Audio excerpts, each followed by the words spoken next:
this beautiful amethyst gemstone, and today I'm going to turn it into a beautiful silver ring. By the way, my name is Basia, and on this channel I share all things metalsmithing and jewelry making. So if that's your thing, I hope you will enjoy watching this video. As our main supplies, I will be using sterling silver sheet and a rectangular wires for the ring band and for the bezel. And I'm also going to be using this gold-filled wire, mainly for prongs and possibly some details. First, I'm going to measure how tall is the stone so that I can cut the silver sheet and create a wall. After that, I'll cut it out with a saw frame.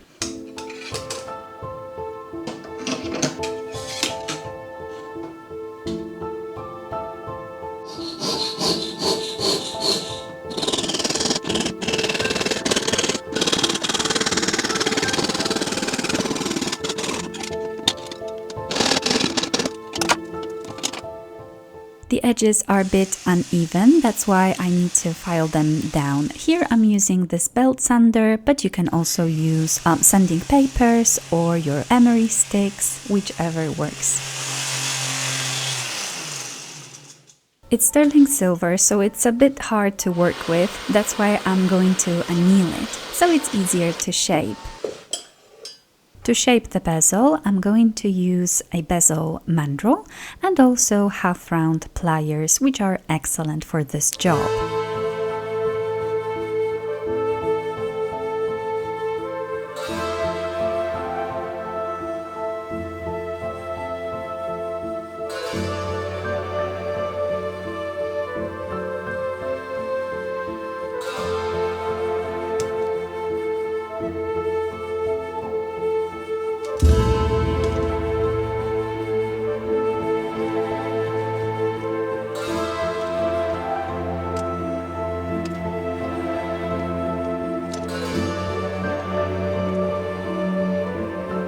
Final fitting, and it looks like the amethyst fits very well inside, so it's time to solder it now. I'm adding flux and I will be using hard solder to solder the bezel. Now I need to create a step inside of the bezel. That's why I'm measuring it inside to double check how wide this wire should be. And I found a wire that's almost exactly the size that I need. The fitting took a little bit of time just to make sure that everything fits perfectly, and I think it does. I just need to cut a little bit more and it's time to solder. I fit this step inside of the outer bezel, and now I'm just gonna solder it a little bit in place so that it doesn't move.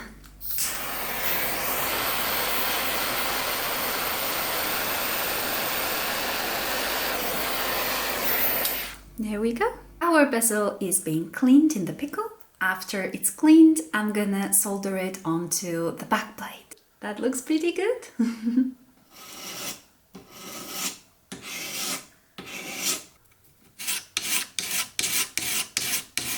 I have some offcuts right here, and I think I will be able to use this for the back plate so I don't have to cut a new one. Yeah, it looks like it fits. Let's solder that.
to make our ring band, I'm using calipers to measure it, and of course I'm going to anneal it so it's easier to shape. Ring bender is excellent at creating the rings really fast, but of course you can use half round pliers and your mandrel to do it.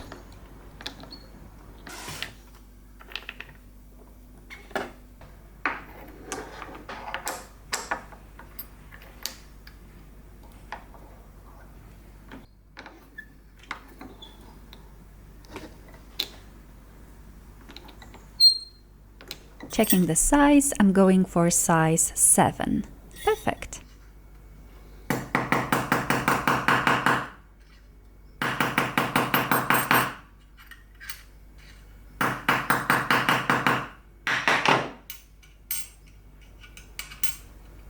This tool is called miter jig, and it's excellent if you want to file down your ring band to make sure that it's flush for soldering. If you want to solder the bezel on top of it, I recommend it a lot.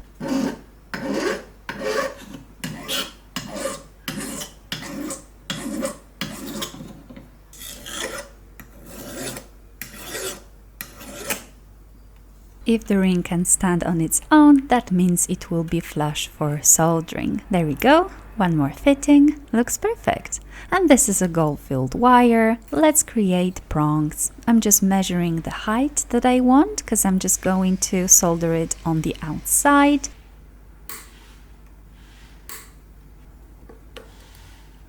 This is a really cool measuring tool. I think it's called center finding jig, and I'm gonna use it to find a center on my bezel for soldering the ring band on. And I'm also going to use it to find the spots where I should place my prongs to make sure that they are right on the sides. And the soldering clay will be extremely useful in soldering the prongs on, because I'm actually using this technique where I'm just gonna place the prongs on the sides just like that, and the clay is going to help me keep them in place.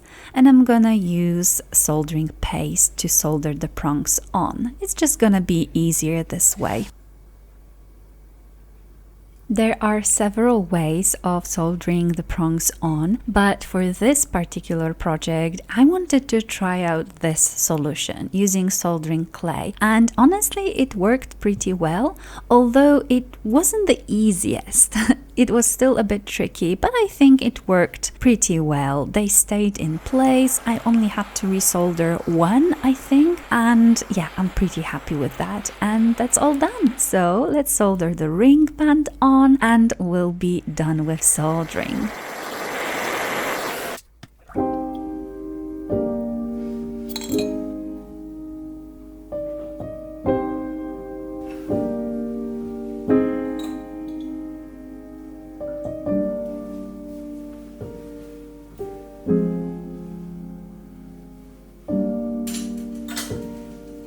Now it's time to clean the metal after soldering, and I'm going to use this little box to protect my bench and myself from the dust, and I'm also using these sanding attachments to remove excess solder and smooth out the surface before I proceed with other attachments.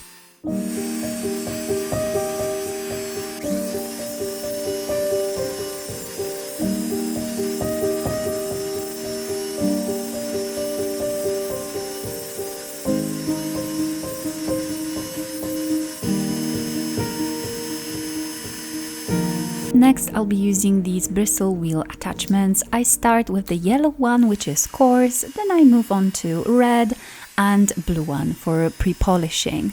And before I proceed with polishing and patina, I'm actually going to use these handy little attachments. I don't know if you've seen anything like that.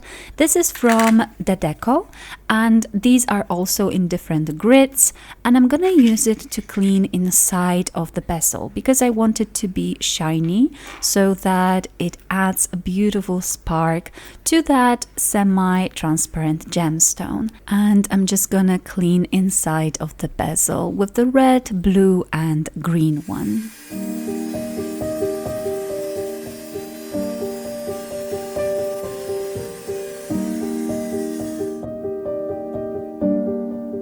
let's clean it before adding patina.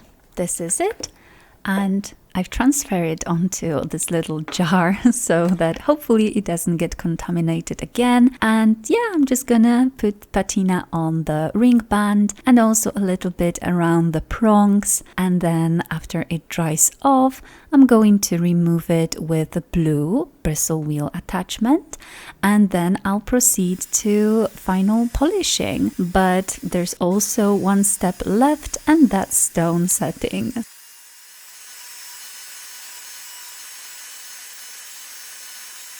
I'm using this burr called 70-degree bearing cutter, and this is the size, and I'm just adding it on the inside of the prongs so that there's a little bit of space and it's easier to fold them around the gemstone.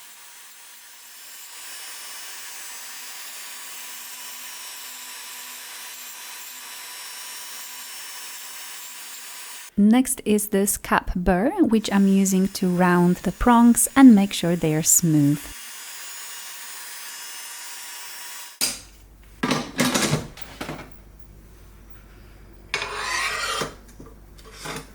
And now it's time for the stone setting.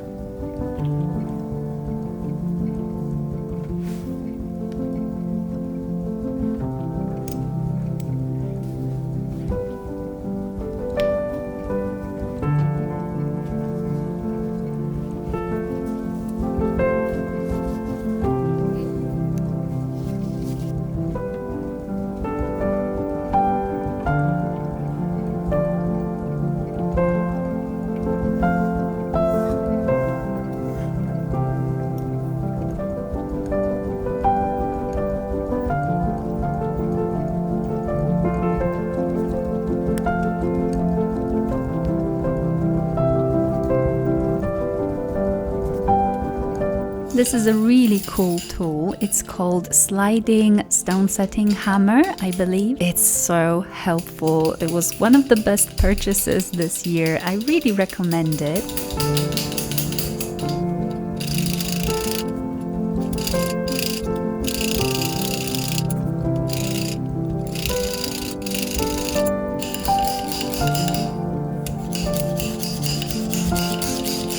To clean the bezel, I'm using my favorite Eve Pumice wheels, grey and mustard, or like greenish, and they are excellent. They are much safer on the stone and they help you clean up the bezel and make it smooth, nice and shiny.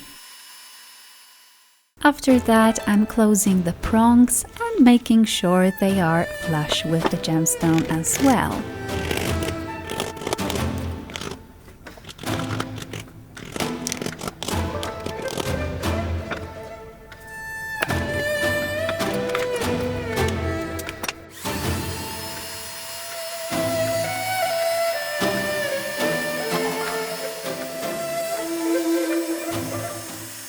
After final polishing, I'm going to go and clean the ring, and after that I'm just tidying the bench real quick before I show you the final result. There it is. What do you think? I absolutely love it. I've never created a ring like this before. I've never worked with this brilliant cut amethyst gemstone before, so I really love how it looks like. It has this romantic, wonderful vibe and look. I hope you've enjoyed this video. Let me know if you plan on making prongs like this or working with brilliant cut gemstone.